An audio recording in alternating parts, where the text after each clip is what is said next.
Assalamualaikum warahmatullahi wabarakatuh. Jumpa lagi di kami UI Channel.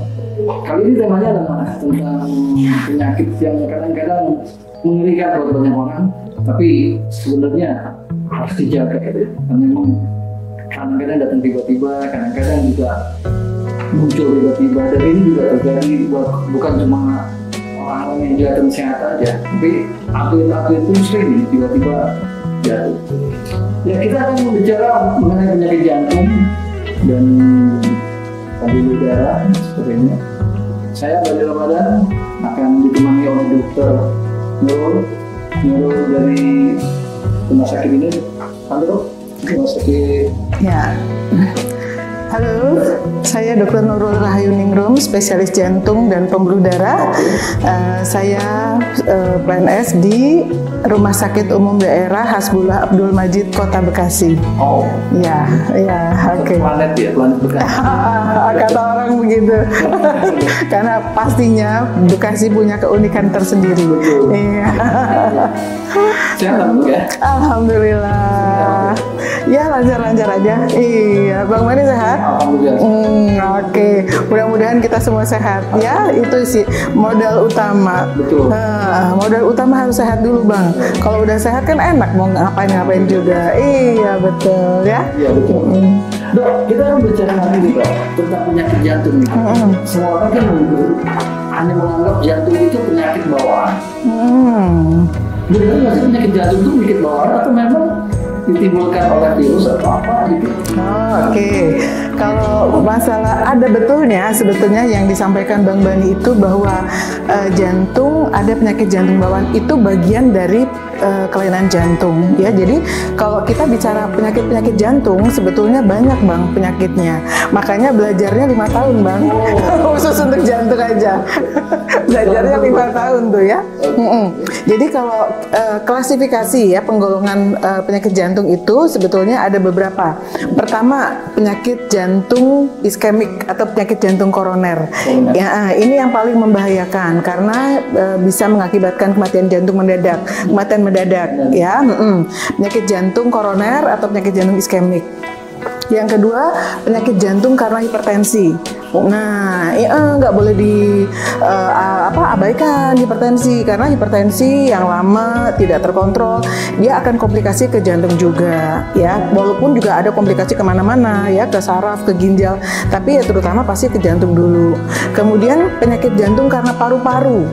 Ada lagi? Ada, Bang. Ya, itu kadang-kadang juga dianggap sepele, padahal imbasnya ketika penyakit paru-parunya tidak teratasi dengan baik akan berdampaknya kepada jantung. Akhirnya juga jadi bengkak seluruh badan juga tuh, Bang.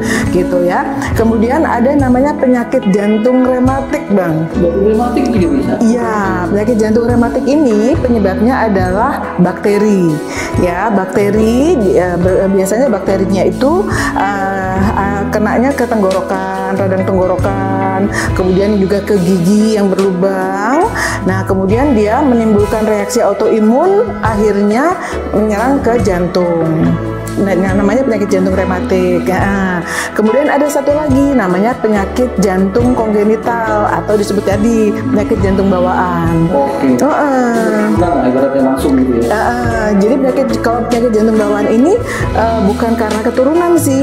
Ya, jadi dia ini terjadi karena waktu proses pembentukan jantung ketika proses embriogenesis ya, di dalam kandungan ibu tuh biasanya usia sekitar 8 sampai 12 minggu kehamilan, itu kan proses pembentukan organ-organ tubuh. Nah, di situ ada gangguan, akhirnya jantungnya juga jadi masalah gitu. Gangguannya dari sekitar? Macam-macam. Bisa karena bahan kimia, bisa karena virus, misalnya ibunya kena virus gitu ya. Nah, virus kan sistemik ya, Bang, ke seluruh tubuh. Nah, itu bisa ketika proses pembentukan organ tubuh atau disebut embriogenesis itu terjadi gangguan, akhirnya pertumbuhan jantungnya jadi sempat terhenti. Nah, seperti itu. Akhirnya jadilah penyakit jantung bawaan atau disebutnya congenital heart disease gitu ya. Nah, kalau dia atlet nih, Dok, atlet mereka sebenarnya olahraga ya. Kan kita banyak menemukan juga atlet-atlet yang tiba-tiba dia kan banyak yang di sepak bola misalnya geletak gitu, atau orang yang sedang olahraga, habis lagi olahraga tiba-tiba tergeletak. Nah ini gimana gitu? Oke, ya. Oke, kalau kita, itu berarti kita bicara tentang masalah hilang kesadaran atau kematian mendadak ya, Bang. Kita bicara itu lebih advance lagi ya, kematian mendadak. Nah, kematian mendadak sebetulnya, Bang, itu juga dibedakan atas beberapa. Kalau menurut survei atau menurut penelitian ya dari WHO bahwa kematian mendadak itu disebabkan karena jantung dan non jantung atau kardiak dan non kardiak. Kalau kardiak, penyebab karena kardiak memang cukup tinggi, Bang, sekitar 60-70%. Penyebab kematian mendadak karena kardiak atau jantung itu 60-70%. Nah, kurang lebih sekitar 30-40% itu non kardiak. Jadi memang sih karena kejadiannya mendadak ya, kemudian memang angka terbesarnya karena jantung. Jadi rata-rata orang bilang, wah itu serangan jantung tuh, oh itu pasti serangan jantung tuh gitu. Padahal sih sebetulnya yang karena jantung itu cuma 60-70% aja, gitu ya. Nah sekarang kita bicara tentang masalah kematian mendadak karena masalah jantung yang 60-70%. Nah itu juga dibedakan atas beberapa hal gitu. Tadi yang pertama kali yang sudah saya sebutkan penyakit jantung iskemik atau penyakit jantung koroner. Ya itu ini kita bicara yang penyakit jantung kematian mendadak karena jantung ya. Jadi karena beberapa hal. Pertama karena iskemik, disebutnya ischemic heart disease. Ya. Kemudian yang kedua karena non ischemic heart disease. Jadi memang ada gangguan misalnya di irama jantung ya. Kemudian ada namanya non structural heart disease. Jadi ada 3 nih penyebabnya, ischemic heart disease, non ischemic heart disease. Nah urusannya sama penyakit jantung koroner ya, pembuluh darah koroner. Ada satu lagi namanya non structural heart disease. Jadi sebetulnya anatomi jantungnya normal, anatomi jantungnya semua normal, tapi ada gangguan, misalnya di jaros listrik jantung di dalam jantungnya itu sendiri. Itu juga bikin kematian mendadak, Bang. Juga. Betul sekali. Dan terus terang memang ini pengetahuan tentang ini belum terlalu banyak, Bang, diketahui masyarakat ya. Jadi orang berpikir kalau tiba-tiba nggak ada angin, nggak ada hujan, nggak pernah sakit, tiba-tiba meninggal, oh penyakit jantung koroner, oh penyakit jantung koroner. Padahal belum tentu. Tidak selalu penyakit jantung koroner ya. Kenapa sih bisa begitu? Padahal kan atlet profesional, betul kan, terlatih ya, gizinya pasti diperhatikan gitu ya. Cuma kita semua jangan salah ya, bahwa kalau kita berolahraga itu sebetulnya kan kita memberikan stres kepada jantung maupun kepada pembuluh darah. Iya betul ya. Ya kan, kita menimbulkan stres tuh. Cuma kalau orang yang rajin olahraga, stresnya itu kan dibuat gradually ya, secara rutin, misalnya tiap hari 30 menit, misalnya seperti itu, atau 30 menit sampai 60 menit olahraga gitu ya. Nah itu kan sebetulnya memberikan stres tersendiri nih buat si jantung dan pembuluh darah. Cuma stresnya itu kan ringan, gitu ya, ringan. Jadi membuat ketika misalnya ada sesuatu yang terjadi pada jantung dan pembuluh darah, dia udah tahan, ibaratnya begitu. Nah kalau misalnya tiba-tiba nih nggak pernah olahraga, kemudian karena pas lagi reuni, kemudian dia olahraganya digenjot gitu ya sampai heboh. Nah tiba-tiba yang tiba-tiba kemudian meningkat tiba-tiba itu yang sebetulnya tidak dianjurkan untuk jantung dan pembuluh darah gitu. Karena ketika misalnya jantung dan pembuluh darah itu mengalami stres atau shear stress, itu kan timbul tuh mediator kimia dari tubuh itu akan mengalir di pembuluh darah, dan itu yang suka bikin gangguan aritmia jantung, kemudian suka bikin juga gangguan penggumpalan darah di jantung gitu ya, dan bisa terjadi penggumpalan atau penyumbatan tiba-tiba atau gangguan irama jantung yang cukup berat gitu, dan itulah yang mungkin meninggal mendadak. Penyebabnya mungkin nggak kurang istirahat atau apa gitu? Bisa aja, Bang. Bisa juga. Bisa aja kan, ketika tubuh misalnya terlalu lelah itu kan juga bikin stres tersendiri ya sebetulnya. Misalnya kalau nggak begadang aja kan kadang-kadang suka begadang gitu kan. Iya, kan artinya kan ketika kita kurang istirahat atau terlalu lelah, metabolisme tubuh kan berarti kan di luar kewajaran tuh. Iya. Nah, kalau metabolisme tubuh di luar kewajaran, nah itu kan mengundang timbulnya ya misalnya hormon-hormon tertentu jadi naik. Ya, kemudian mediator-mediator kimiawi tubuh juga naik. Nah, itu yang bikin stres tersendiri buat jantung dan pembuluh darah. Seperti itu. Berarti untuk atlet yang profesional yang tiba-tiba meninggal di lapangan, dia mungkin latihannya lebih berat atau kurang istirahat atau kurang masuk asupan gizi? Bisa juga begitu ya, bisa juga begitu. Jadi mungkin porsi latihannya biasanya kan kalau ada pelatihnya kan pasti akan terukur kan.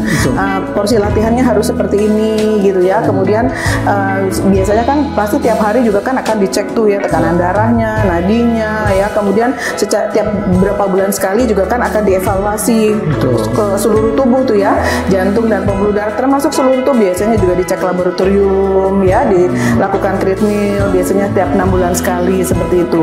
Nah, kalau memang harus lebih hati-hati ya ketika misalnya kita terlalu lelah kemudian ada tuntutan lagi, wah kita juga harus melakukan kegiatan olahraga misalnya mau bertanding apa segala macam ya.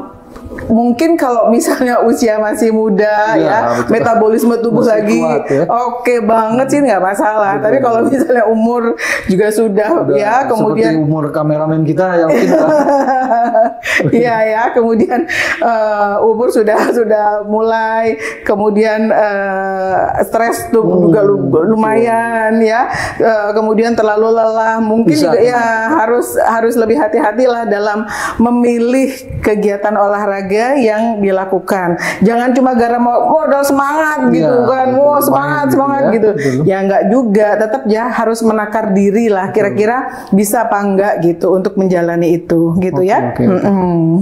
Tapi kalau untuk ini kembali ke tadi dok, saya penasaran dengan atlet ya, yang kan dia ada dokternya, ada dokternya, semuanya udah terlatih lo lengkap. Kan ada beberapa kejadian tuh pemain yang tiba-tiba dijatuh di lapangan, langsung staf medis berkeliling, ya lama-lama kena jantung ya, langsung ponis kena jantung. Padahal dia kan atlet profesional. Yang dia kita agak bingung kadang-kadang. Apa itu penyebab dia? Gitu. Sebetulnya gini, yang tadi kita bicarakan ya bahwa kematian mendadak itu karena ischemic heart disease, kemudian non ischemic dan heart disease sama yang non-structural heart disease. Kalau ischemic heart disease biasanya kita bisa cepat tahu ya, misalnya dari beberapa pemeriksaan, misalnya seperti EKG ya bang, kemudian treadmill test, kemudian kita lakukan juga CT scan pembuluh darah, namanya CT kardiak, atau kita lakukan coroner angiografi, itu langsung lihat di pembuluh darah koroner, bermasalah nggak bermasalah itu langsung kelihatan di situ. Tapi kalau misalnya yang non struktural nih bang, ya contohnya seperti gangguan irama jantung Brugada, namanya Brugada syndrome. Kemudian ada juga penyakit jantung atau meninggal mendadak karena familial, sudden cardiac death tapi familial. Jadi keturunan juga. Nah itu juga itu harus digali biasanya ya penyebabnya apa itu? Gitu. Banyak bang gangguan irama jantung itu yang tersembunyi gitu ya. Nah ketika ada stres dia baru muncul. Berarti sebenarnya nggak pada saat itu muncul, jadi ada proses. Betul. Nah yang kita nggak tahu ini prosesnya ini dok. Nah mungkin sekalian ya bang kita pesan di sini. Misalnya gini, kalau memang sudah mulai ada nih rasa nggak enak ya, misalnya nih, kayak berdebar-debar nih nggak enak nih gitu. Oh gitu ya. Gitu. Cuma kan kadang-kadang apa aja tuh dok? Kadang-kadang kan cuma diabaikan gitu loh bang. Misalnya cuma kecapean aja nih gitu, kan juga hilang sendiri. Memang sih hilang sendiri gitu ya. Cuma kalau misalnya itu terjadi berulang gitu ya, sebaiknya tidak dibiarkan begitu saja bang gitu ya. Coba ayo lakukan evaluasi lebih lanjut. Sekarang ini banyak kok modalitas atau pemeriksaan dan alat-alat yang bisa dipakai untuk mendeteksi kelainan irama jantung itu. Misalnya contohnya Holter, ambulatory Holter, itu bisa dipasang di tubuh manusia itu sekitar 24 jam sampai 72 jam. Jadi bisa 1 sampai 3 hari. Dipasang tuh. Handphone itu ya? Enggak, dia biasanya ditempel. Ditempel, bisa di tangan, bisa di dada ya.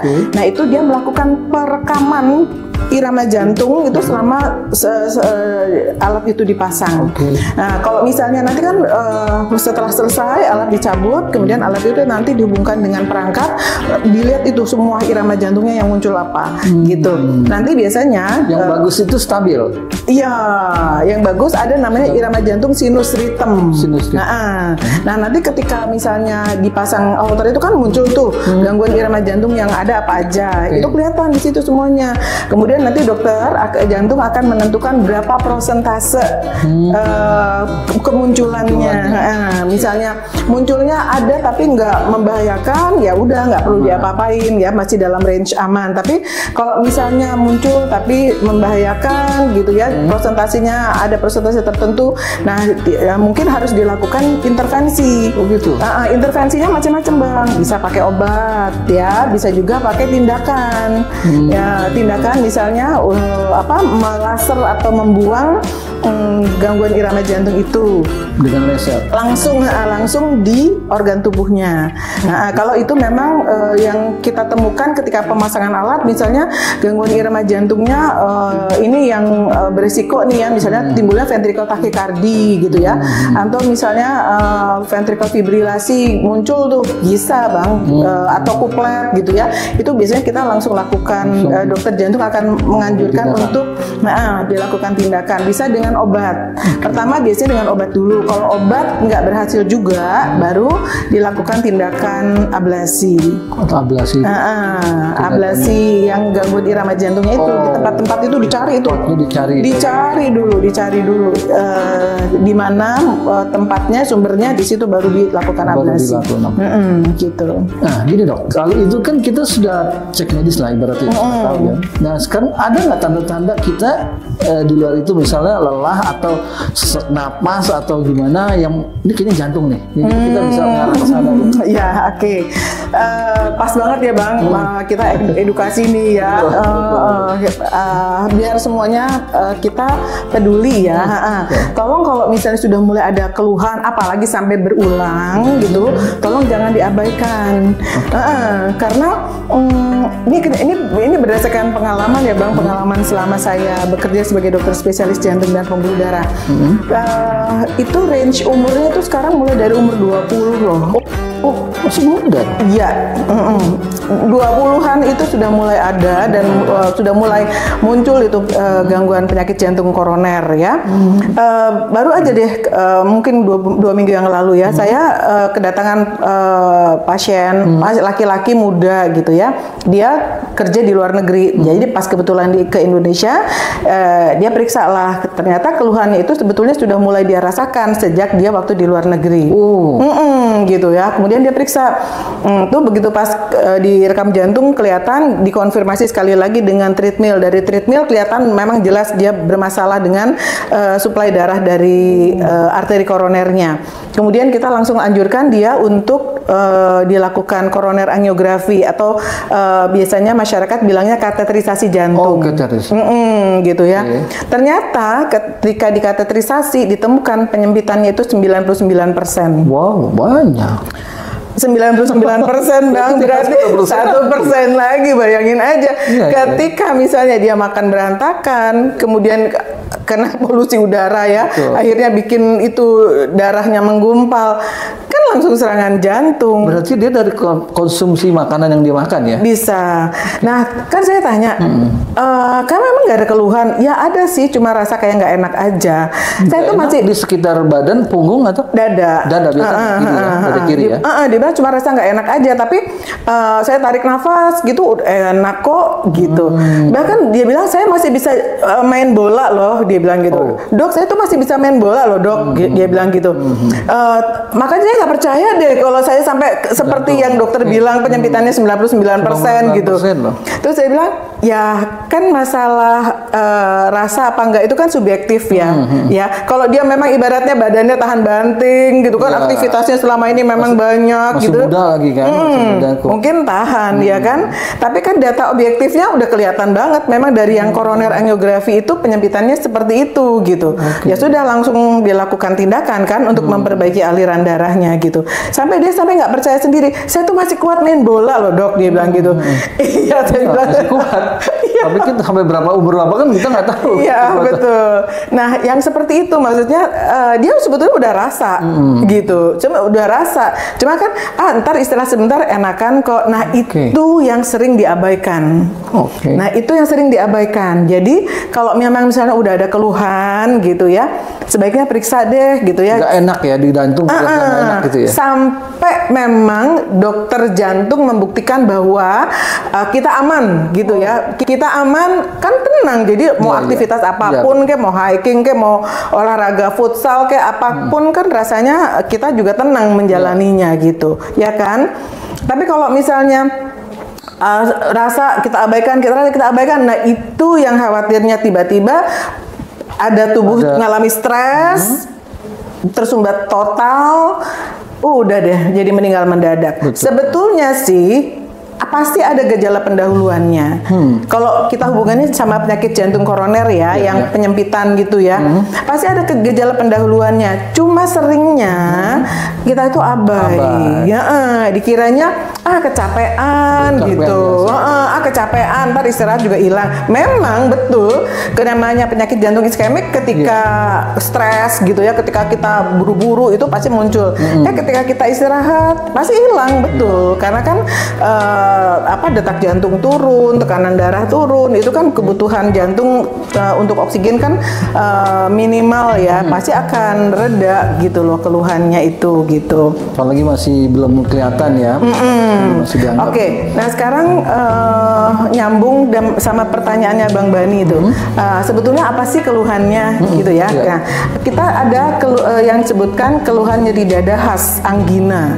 Nah, nyeri dadanya itu biasanya lebih dari 15 menit. 15 menit sesek atau sakit. Jadi rasa keluhannya atau rasa nyerinya itu macam-macam Bang. Ada yang dia rasanya panas, ada yang dia rasanya seperti tertekan benda berat, ada yang rasanya seperti ditusuk, ada yang rasanya seperti dipelintir gitu ya, ada yang rasanya seperti diremas, ada yang rasanya seperti terbakar gitu. Ya jadi macam-macam tuh. Intinya rasanya nggak nyaman gitu ya, nggak nyaman. Iya betul. Tapi itu berlangsung minimal 15 menit. Jadi kan kadang-kadang ada nih ibu-ibu nih ya, aduh dok saya sakit dada gitu. Kayak seperti apa sakitnya? Ya seret gitu ya, itu bukan. Jadi sakitnya malah menetap ya, 15 menit nggak hilang-hilang. Nah coba yuk gitu, kalau udah seperti itu curiga lah ya gitu, jangan didiamkan. Apalagi kalau misalnya kok berulang, misalnya contohnya kalau saya naik tangga ngos-ngosan. Buru-buru berasa. Tapi kalau misalnya diem hilang. Kalau setiap saya naik tangga lagi kok begitu lagi, berarti kan berulang kan. Nah itu mungkin tolong jangan diabaikan ya. Ada juga nih Bang, biasanya pencetusnya tadi pencetusnya emosi ya. Yang kedua pencetusnya aktivitas yang tiba-tiba meningkat. Kemudian pencetusnya juga salah satunya dingin juga. Itu sering juga dikeluhkan tuh. Dingin bisa pengaruh juga ya? Pengaruh Bang. Sering tuh dikeluhkan juga oleh pasien. Kalau misalnya saya bangun tidur pagi ya ke kamar mandi itu berasa nggak enak banget gitu. Nanti setelah agak siangan baru reda. Nah itu kan berarti kan memang ada berulang ya, hampir tiap pagi gitu. Pencetusnya dingin atau pencetusnya setelah makan. Setelah makan. Jadi rasanya di perut atau di dada juga? Di dada.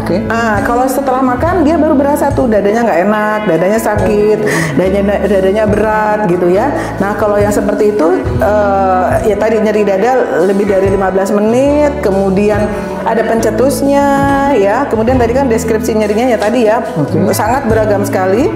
Kemudian ada penjalaran Bang, itu khas banget, khas jantung. Jadi misalnya dia sakit nih dada kiri, tapi lengan kirinya juga berasa nggak enak. Kemudian bahu kirinya juga berasa nggak enak. Misalnya begitu. Berarti kan ada penjalaran, bukan cuma di dada. Misalnya dia sakit dada kanan gitu ya, tapi punggung kanannya juga berasa, lengan kanannya juga berasa, atau daerah rahang bawah, daerah kanan juga berasa. Dan biasanya orang suka nyebut angin duduk, itu maksud itu? Betul sekali. Orang pikir, cuma angin duduk, gitu. Akhirnya dikerok, Bang.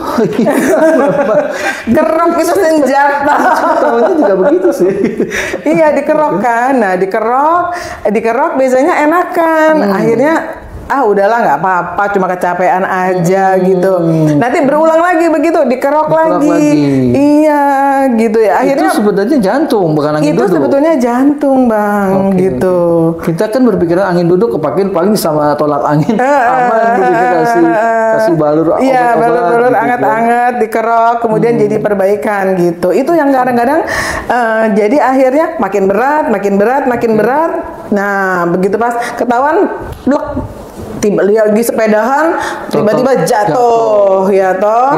Dia lagi main bulu tangkis tiba-tiba plek gitu. Gitu. Tapi kalau misalnya kita gali, kita tanya lagi nih ke keluarga terdekatnya, Bapak ada nggak sih ngerasa gini? Biasanya sih keluarganya ngomong, iya ada kok, udah sebulan tuh begitu. Gitu. Diabaikan cuma diabaikan. Jadi akhirnya meninggal tanpa sebelumnya sakit, padahal sebelumnya udah ada rasa, udah cuma ada prosesnya. Betul sekali. Wah, itu pantesan jadi banyak orang yang tiba-tiba iya, betul. Gitu, Gitu. Faktor stres mungkin. Ya, bisa jadi penyebab juga. Oke, kalau kita bicara tentang masalah kematian mendadak karena iskemik ya, iskemik heart disease tuh ya, kan kita bicara masalah faktor risiko nih Bang. Penyakit jantung koroner atau yang disebut iskemik heart disease itu hubungannya ada faktor risiko. Kan kenapa sih orang kena, orang enggak gitu ya? Nah, kita ngomongin tentang masalah faktor risiko. Nah, faktor risiko itu ada yang bisa dimodifikasi, ada yang tidak bisa dimodifikasi. Kalau nggak bisa dimodifikasi, contohnya misalnya masalah jenis kelamin. Kan nggak bisa dimodifikasi dong, gitu ya. Betul. Memang kalau pada pria cenderungnya terjadi pada usia muda.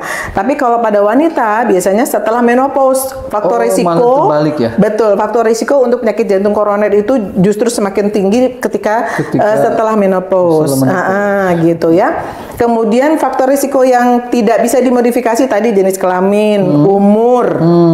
Ya, umur itu juga nggak bisa diapa-apain kan. Misalnya dengan bertambahnya usia, maka pembuluh darah koroner akan semakin bermasalah gitu ya. Kalau memang pola hidupnya dari muda kurang sehat gitu, itu nggak bisa diapa-apain gitu ya. Tapi kalau faktor risiko yang bisa dimodifikasi banyak Bang. Misalnya nih, contohnya rokok. Ya jangan ngerokok lah gitu kan, supaya sehat, supaya terhindar jangan kena penyakit jantung koroner. Kemudian kolesterol tinggi, ya berarti makan sehat. Bukannya dilarang makan enak, enggak gitu ya. Boleh makan enak, tapi makannya sehat dia. Lebih cerdas memilih misalnya porsinya ya dalam jumlah yang cukup, nggak terlalu berlebihan. Kemudian juga variasi menunya, jangan itu terus mentang-mentang sukanya steak, tiap hari makannya steak dengan tingkat lemak 50% gitu ya, bahkan repot ya kayak gitu ya. Kemudian tekanan darah tinggi Bang. Masuk berarti kalau memang udah pernah bermasalah sama tekanan darah, sering-sering ngecek tekanan darahnya gitu ya. Kalau tinggi berarti kan segeralah berkonsultasi sama dokter, sudah perlu minum obat atau belum gitu. Kemudian diabetes mellitus Bang. Masuk juga pengaruh. Diabetes mellitus itu salah satunya ya, atau penyakit kencing manis. Itu faktor resiko yang lumayan cukup besar sekali ya, bikin masalah sama jantung dan pembuluh darah koronernya itu ya. Kemudian hipertensi, kolesterol, gula, kegemukan. Nah, ini kayak Bang Bani ini aman nih. Aman. Tapi kenapa ada juga dok yang saya lihat yang dia tuh kurus tubuhnya jantung juga, itu gimana itu? Nah mungkin dia tidak gemuk, tidak obes gitu kan, tapi dia punya faktor resiko yang lain. Jangan salah, orang kurus belum tentu tidak kolesterol tinggi. Berarti sebenarnya belum aman juga. Belum tentu juga gitu ya. Harus diperiksa juga kolesterolnya, tensinya gitu. Ya, jadi ada faktor risiko yang kalau tidak bisa dimodifikasi kan kita nggak bisa apa-apa ya. Tapi yang banyak faktor risiko yang bisa dimodifikasi. Jadi kita lakukanlah, cegahlah ya kayak tadi tensinya, gulanya, jangan merokok, jangan gemuk, olahraga kayak gitu-gitu loh. Ya, jadi kita olahraga pun harus diukur juga. Olahraga yang biasa-biasa aja lah, jangan olahraga terlalu ekstrim gitu ya. Sehingga bikin stres tubuh itu juga nggak terlalu meningkat tiba-tiba gitu. Betul. Ini menarik sekali nih. Karena bukan cuma bisa bukan perubahan badan tubuh, badan itu. Iya. Sebenarnya loh, yang jadi hal buat kita ya, itu kan dari beberapa tahun yang terkenalnya juga. Terus kita bilang, kita naik tangga, terus ada lagi yang bilang, ini kayaknya blank gitu badannya. Jadi saya paham kali gitu aja sih. Kalau mungkin badan kita nggak kayak gitu, kita sebenarnya aman, tapi sebenarnya aman juga sih. Check up juga ya. Ini kan yang menarik, check up itu tuh masyarakat mahal. Ada nggak sekarang check up yang mungkin dari kita jantung ya, dari atau dari nadi misalnya diukur, ada nggak nadi? Enggak juga ya. Pemeriksaan kalau kita bicara tentang masalah siapa sih yang perlu periksa gitu ya, kan apa semua orang pasti harus periksa medical check up lengkap gitu. Memang sih nggak perlu semuanya harus periksa jantung lengkap ya. Di beberapa rumah sakit biasanya ada penawaran medical check up memang bang. Ada yang punya medical check up dasar, ada yang paket-paket tuh ya, ada yang sedang, ada yang lengkap, misalnya seperti itu. Nah yang perlu pemeriksa melakukan medical check up lengkap gitu ya, biasanya kepada siapa? Ya biasanya orang-orang yang sudah berisiko. Nah kita termasuk nggak di situ? Berisiko itu siapa? Misalnya orang-orang yang sering melakukan olahraga, tapi ekstrim gitu. Misalnya lari 10 kilo gitu ya, atau lari 20 kilo gitu ya. Nah sebaiknya melakukan medical check up. Atau apalagi kalau larinya maraton pas sampai 42 kilo, kan nggak semua orang bisa kan itu ya. Itu kan beban jantungnya otomatis kan memang agak lebih gitu ya. Nah sebaiknya melakukan medical check up. Jadi orang-orang yang senang melakukan kegiatan olahraga, tapi olahraganya itu dengan kondisi yang tinggi, ya butuh fisik yang cukup berat gitu, sebaiknya melakukan medical check up jantung lengkap ya gitu. Kemudian orang-orang yang sudah punya faktor risiko atau dia memang punya faktor keturunan bang, faktor keturunan ya, misalnya ayahnya meninggal pada usia muda karena jantung, atau ibunya meninggal memang pada usia muda di bawah 50 tahun karena masalah jantung, atau dia punya saudara gitu, sepupu tapi dalam urusan pertalian darah ya, atau kakak kandungnya malah misalnya punya saudara kakak kandung gitu yang juga meninggal pada usia muda gitu. Usia muda itu di bawah 50 ya? Berarti. Kalau untuk perempuan di bawah 50, kalau untuk laki-laki 40 tahun ke bawah. Ayah saya meninggal jantung, tapi dia di umur 50 ke atas 60-an lah kalau salah. Itu bukan karena faktor genetik. Nah, itu lebih banyaknya karena faktor dari itu ya, lifestyle sama yang tadi, apakah hipertensi, gula, kolesterol kayak gitu-gitu. Kayaknya gula waktu itu. Iya. Iya, selalu ada ikutannya ya. Jadi selalu ada. Betul. Gitu. Jadi kalau misalnya dia nggak pernah, saya nggak apa-apa gitu, tapi kamu olahraganya gimana? Ekstrim? Mendingan periksa deh gitu ya. Karena kan ini tubuh kan akan jalani stres gitu kan, sebaiknya lakukan melakukanlah medical check up rutin gitu ya, setiap 6 bulan sekali seperti itu. Oke. Karena kan kalau seperti kolesterol gitu Bang, atau tensi atau gula gitu kan, itu kan sangat variatif sekali, cepat sekali berubahnya. Oke. Ya, kemarin di check up kolesterol saya bagus kok misalnya. Ya kan itu kemarin. Hasil dari hasil dari 1 minggu terakhir gitu. Ya. Kebetulan setelah itu karena merasa yes, aku kolesterol aku bagus loh, akhirnya makan segala macam ya berantakan kan Ya, gitu. betul. Ya, jadi bukan berarti bahwa tenang aja kemarin hasil medical check up saya bagus kok, bisalah makan segala macam, ya nggak juga lah ya. Nah, tetaplah segala sesuatu yang berlebihan kan nggak akan baik gitu. Oke Dok, menarik sekali. Kita akan terus bicara, tapi kita akan break dulu untuk yang satu ini, dan kita kembali lagi dengan tema yang baik. Ditemukan kondisi korban tidak sadarkan diri. Apa yang harus dilakukan? Berikut tahapan dari BHD, Bantuan Hidup Dasar. Yang pertama adalah penolong pertama menghampiri korban. Pertama 3A, aman diri. Aman lingkungan. Pak, ibu-ibu, tolong agak minggir sedikit, ada korban tidak sadarkan diri. Kemudian aman korban. Pastikan tidak ada benda-benda berbahaya di sekeliling korban. Clear? Selanjutnya cek respon dengan menggoyangkan bahu korban dan dipanggil namanya. Pak.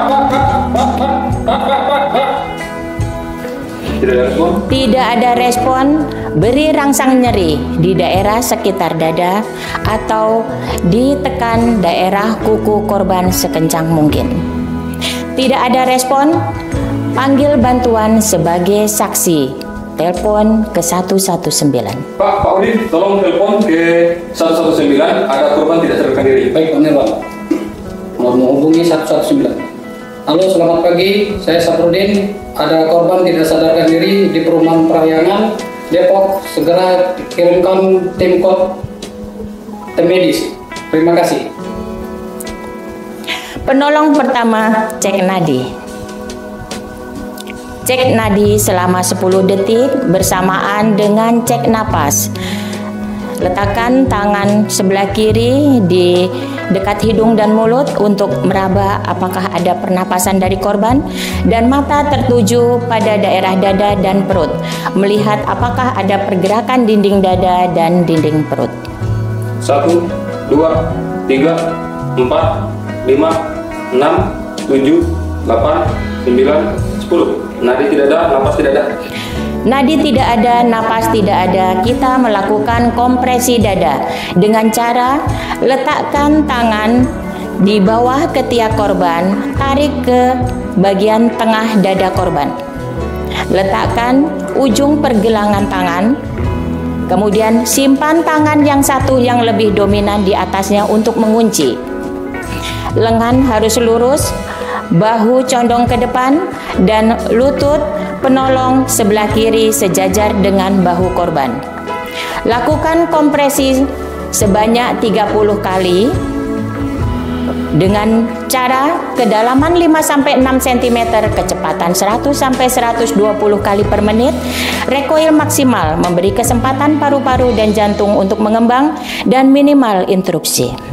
1, 2, 3, 4, 5, 6, 7, 8, 9, 10. 1, 2, 3, 4, 5, 6, 7, 8, 9, 10. 1, 2, 3, 4, 5, 6, 7, 8, 9, 30. Ambil napas 2 kali.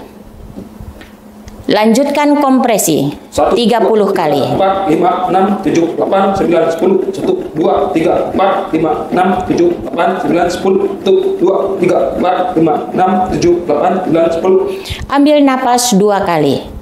Lanjutkan kompresi 30.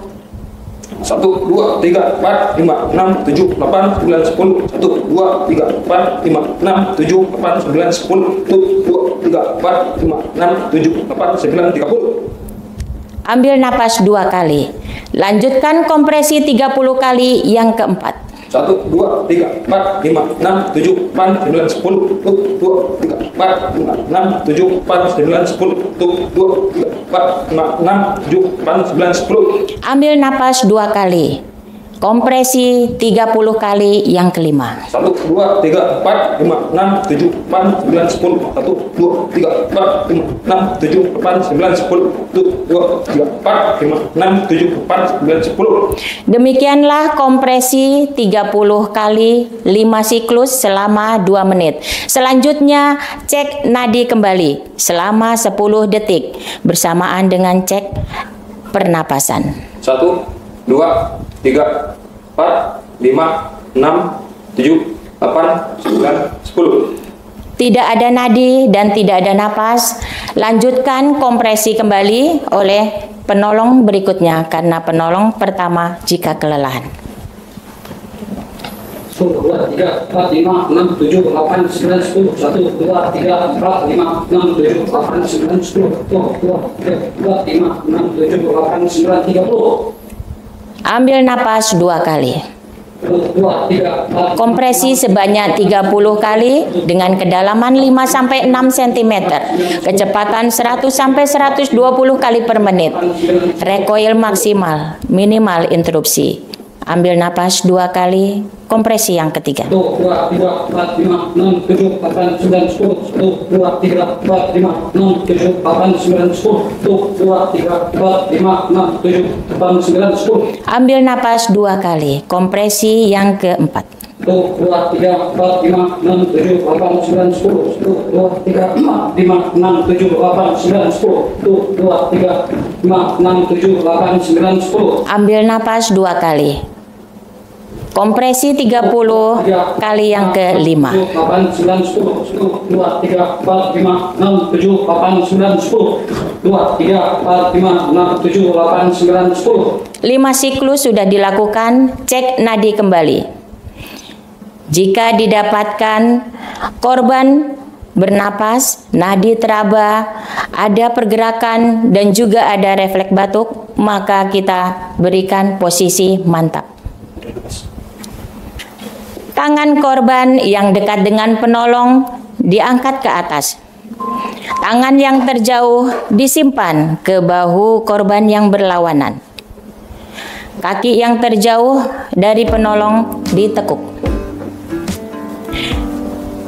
Penolong memegang bahu dan pinggul untuk diarahkan ke arah penolong. Kaki mengunci. Demikianlah posisi mantap dari BHD.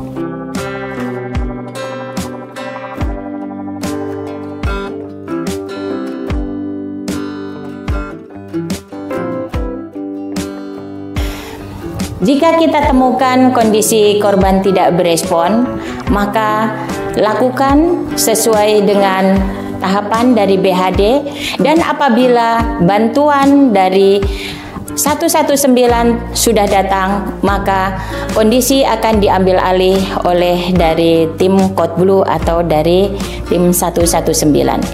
Jika korban berespon, maka posisi mantap, perhatikan terus, lakukan observasi sampai korban terlihat sadar. Jika kita dapatkan korban tidak berespon, kita melakukan kompresi dada terus-menerus, tetapi apabila bantuan medis datang, maka kita berhenti melakukan kompresi karena akan diambil alih oleh tim medis. Dan kita akan berhenti melakukan resusitasi atau kompresi, yaitu jika korban sudah bernapas, korban sudah sadar, atau penolong kelelahan, dan juga petugas dari medis datang, atau sudah dinyatakan ada tanda-tanda kematian. Demikianlah BHD Bantuan Hidup Dasar dari kami. Terima kasih. Ya, kita masuk lagi dengan Dr. Nurul. Seru nih dok ya, ternyata Oke. elemen-elemennya banyak sekali ya. Iya. Jadi orang biasanya nganggap diri sehat, yang paling berbahaya kan itu. Kita menganggap kita sehat. Iya.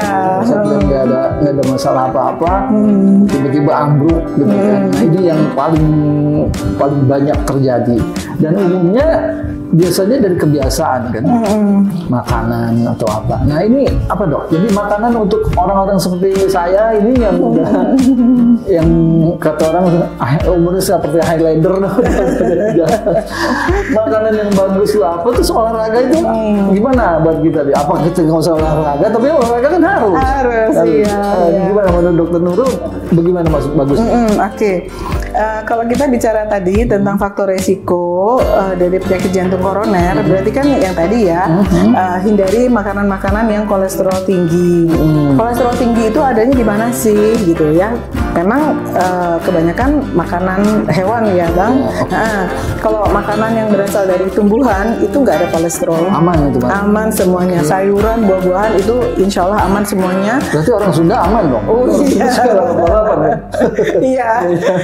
Dan benar Bang, ternyata kalau dilihat dari survei kesehatan dari Kementerian Kesehatan di Indonesia, kalau dilihat ya per suku gitu ya, nah, orang Sumatera, khususnya Sumatera Utara gitu ya. Saya Sumatera ini. Nah, orang-orang Sumatera khususnya Sumatera Utara yang memang mereka konsumsi dagingnya cukup banyak gitu ya.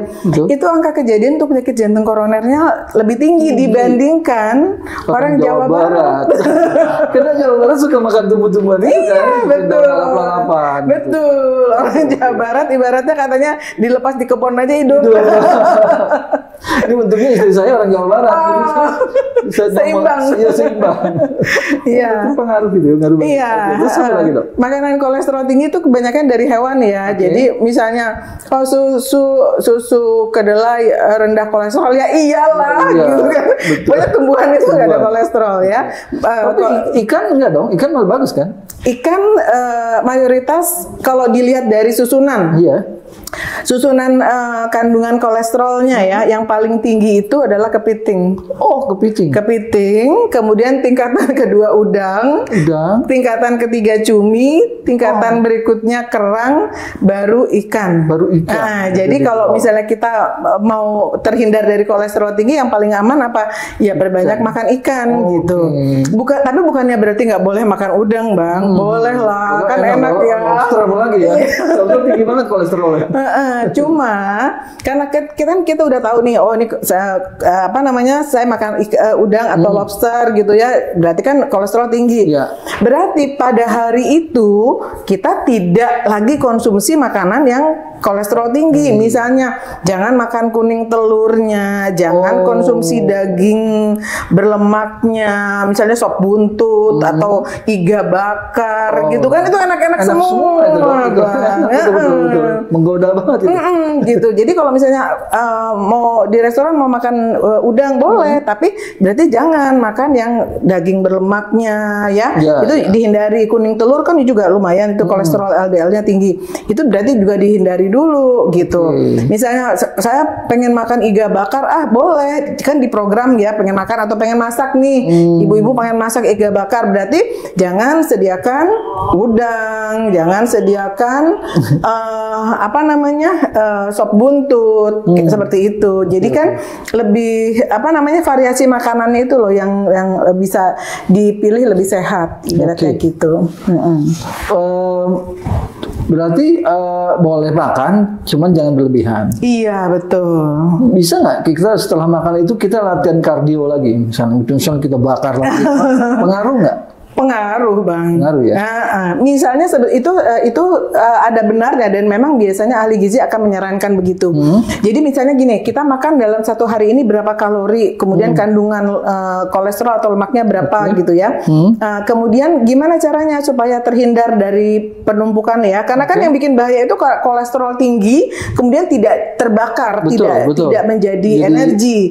Ya dia numpuk terus, numpuk itu yang bikin bahaya. Nah kalau misalnya memang kita makan nih jumlah kalori tertentu, kadar kolesterolnya juga tinggi atau lemaknya porsinya tinggi, ya, supaya aman gimana? Ya udah bakar kalori. gitu, bakar kalori. Tapi itu pun jangan berlebihan juga. Sebentar Ya. kalau bakar kan kena ke jantung juga. Iya, jadi olahraga yang Harus dianjurkan, ditakar juga. olahraga memang yang dianjurkan untuk jantung ya, olahraga kardio namanya. Jadi olahraga yang menjamin bahwa orang tersebut yang menjalani olahraga itu tetap bisa menghirup oksigen dengan baik.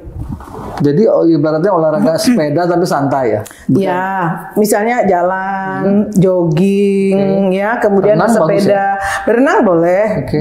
boleh juga sebagai variasinya, ya. Kemudian senam-senam seperti itu. Zumba nggak boleh dong? Zumba boleh, boleh, Bagus ya? boleh gitu. Apalagi Zumba pakai irama musik kan, bikin hati senang tuh ya bang. Betul, betul. Boleh seperti itu. Oke. Nah, cuma mungkin harus dilihat misalnya porsinya. Misalnya kalau orang berat badannya udah lumayan cukup berat, mungkin impactnya nggak boleh terlalu keras ya. Nanti kan Iya. cedera lutut, malah cedera di kaki. Nah seperti itu.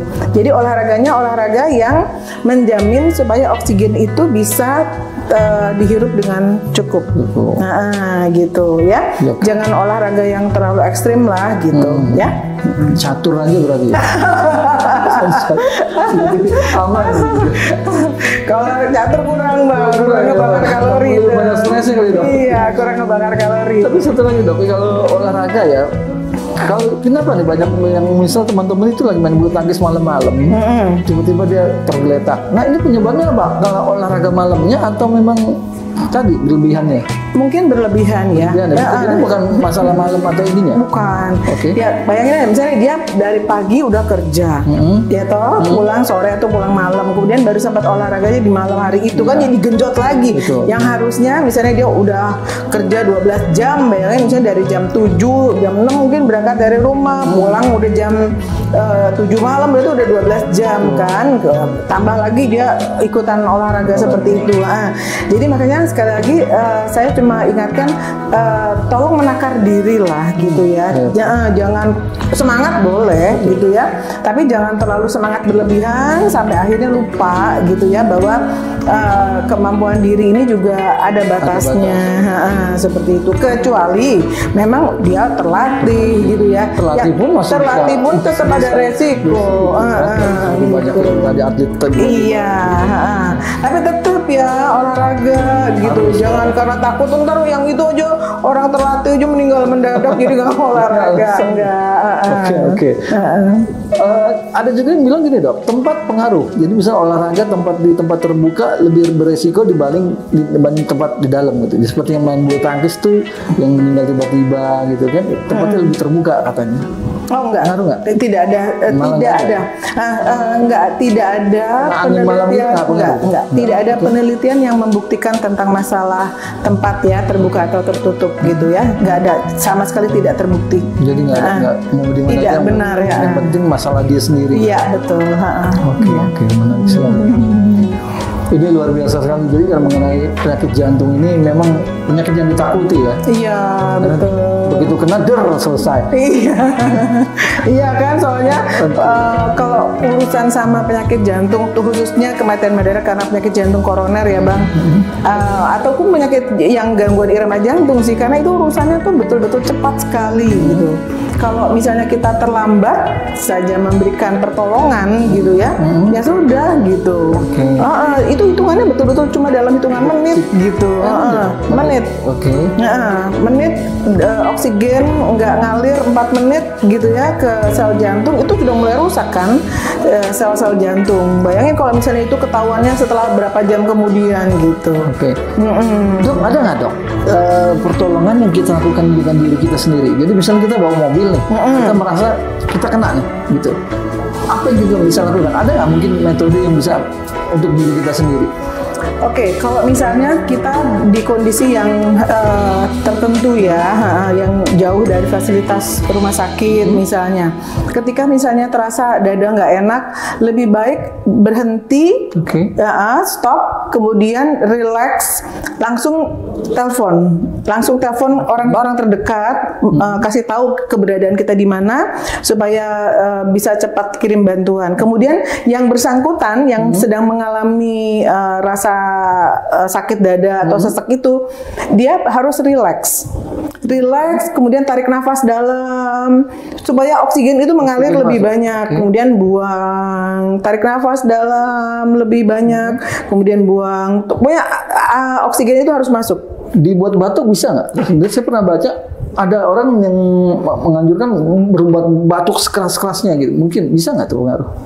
Batuk itu biasanya yang dianjurkan itu kalau karena irama jantungnya, Bang. Gangguan irama jantung. Nah, dia berhenti tapi karena jantungnya berhenti karena gangguan irama jantung, itu ada tempatnya memang harus batuk. Termasuk kita sendiri juga. Misalnya kok detak jantung saya tiba-tiba nggak enak ya, duk gitu. Batukin aja. Ya, itu refleks gitu ya? Refleks vagalnya itu kita aktifkan sehingga akan menekan gangguan irama jantung. Tapi kalau misalnya dia berhenti jantung karena penyakit jantung koroner yang tersumbat pembuluh darah, batuk sih nggak ada manfaatnya ya, gitu. Ya. Wah, luar biasa sekali. Ini kayaknya nggak mungkin satu episode nih kalau kita bicara jantung panjang. Cuman karena waktunya juga terbatas, jadi kita cukup sampai di sini. Dr. Nurul, terima kasih sekali. Kita di podcast ini, podcast Kami UI Channel ini memang kita insya Allah menyajikan banyak hal education di sini. Jadi terima kasih Dr. Nurul, juga tadi teman-teman yang udah memperagakan dari tim apa tadi? Tim ICCU. Tim ICCU ya? Iya, tim ICCU Bantuan Hidup Dasar dari RSUD Hasbullah Abdul Majid Kota Bekasi. Nah, kalau misalnya tiba-tiba di sekitar kita ya kita menemukan ada orang tidak sadar, lakukan tahapan seperti itu. Ya. Tadi sudah diperlihatkan atau diperagakan bagus sekali tahapan-tahapannya seperti itu. Dan itu berlaku juga buat orang tenggelam ya? Iya, berlaku semua. Kalau misalnya nggak sadar, apa sih yang pertama kali dilakukan? Kan harus dicek dulu responnya. Jadi tepuk-tepuk pipinya, diguncang bahunya sedikit gitu ya. Sadar nggak? Kalau dia cuma lemes aja kan pasti sadar dong. Digini-giniin, ditepuk-tepuk kan pasti sadar. Tapi kalau misalnya nggak sadar, baru yang kita cek nadi sama dicek nafas ada apa enggak. Seperti tadi. Nah ini dong, kadang-kadang di jalanan terjadi kecelakaan. Kita niat nolong ya, orang Indonesia kan ringan tangan untuk menolong kan. Dibawa, pinggirin dulu. Itu kan sebenarnya bahaya. Kalau orang-orang dari luar negeri kan nggak mau campur tangan gitu, betul, kan. Orang kita kan diangkat bawa, kadang-kadang malah kakinya lebih ke atas, badan ke atasin gitu kan, itu sebenarnya malah nggak boleh kan? Iya betul. Sebetulnya sih yang dianjurkan tidak merubah posisi. Jadi yang kita lakukan apa? Ya udah kita tadi dicek kesadarannya di lokasi tersebut. Ya jangan dipindahin ya. Kalau kita kan suka kita pindahin. Kalau kita pindahkan, satu supaya nggak macet. Kalau misalnya itu sebetulnya ada risikonya, Bang. Kalau misalnya apalagi kalau karena kecelakaan ya kita pindahkan. Misalnya dia ada masalah sama patah tulang leher, kita pindahkan kepalanya ke mana-mana malah patah parah gitu. Jadi lebih baik di tempat cek dulu kesadarannya bagaimana gitu. Kemudian kalau misalnya dia masih sadar kan kita bisa tanya mana yang sakit gitu. Kan dia jadi bisa tunjukkan ini yang sakit gitu sambil kita minta orang lain di sekitar situ untuk bantu telepon ke petugas kesehatan ke 119. 119. Kita kadang-kadang suka lupa 119. Dan ini juga buat masyarakat loh. Itu kan nggak boleh cuma pindah-pindah aja. Jadi belajarlah ke depan itu. Orang suka patokan supaya nggak macet gitu. Maksudnya dipindahin. Padahal kan dengan dipindahin itu kan resikonya. Iya betul. Kecuali kalau memindahkannya dengan peralatannya yang memang memadai gitu loh. Ada tanda khusus tuh ya kan yang memang menjaga supaya orang tersebut tidak bergerak banyak-banyak. Nah kalau misalnya kita cuma tinggal angkut seret begitu kan, kepalanya kemana, tangannya kemana gitu ya kan. Tepuk gitu kan. bangun gitu kan. Saya beberapa kali kan ditarik begini dadanya, padahal kan mestinya dia rileks kan. Nah itu banyak, jadi mesti ini sangat kita beruntung sekali tadi ada peragaan seperti itu. Iya betul. Bisa tahu lah kita menolong untuk orang-orang. Iya karena kondisi orang nggak sadar itu bisa terjadi dimanapun, Bang. Betul ya. Dimanapun, ketika di kereta, gitu ya, ketika di keramaian di mall. Kita tiba-tiba bisa. Iya, bisa di kantor, di rumah, di sekolah, di pasar, dimanapun bisa terjadi. Nah, jadi tolong cermati, lakukan tahapan-tahapannya seperti itu. Dan call-nya 119. Betul sekali. Itu paling praktis teman. Iya. Dokter Nurul, terima kasih sekali. Oke, Kita ketemu senang lagi. sekali. Saya senang sekali dengan pendidikannya luar biasa sekali. Saya agak takut juga nih jadi olahraga. Tapi nggak apa-apa ya, harus olahraga terus kan? Olahraga, tapi bertahap ya. Jangan tiba-tiba karena semangat langsung ngerjain olahraga yang berat-berat, jangan. Kalau ini nggak apa-apa dok. Ini kan kadang-kadang kita suka nyanyi gerakan lah. Itu kadang bikin lupa tuh. Ya jangan terlalu jingkrak-jingkrak. Karena begitu masuk lagu-lagu Rolling Stone kan market lagi kita untuk jingkrak-jingkrak. Oke dokter, terima kasih sekali. Nanti kita kapan-kapan ketemu lagi ya. Karena banyak sekali yang masih dia harus kita ulas. Oke, pemirsa Kamil Channel, kita sampai di sini saja. Nanti kita akan ketemu lagi dengan edukasi yang bagus seperti ini. Assalamualaikum warahmatullahi wabarakatuh. Salam sehat.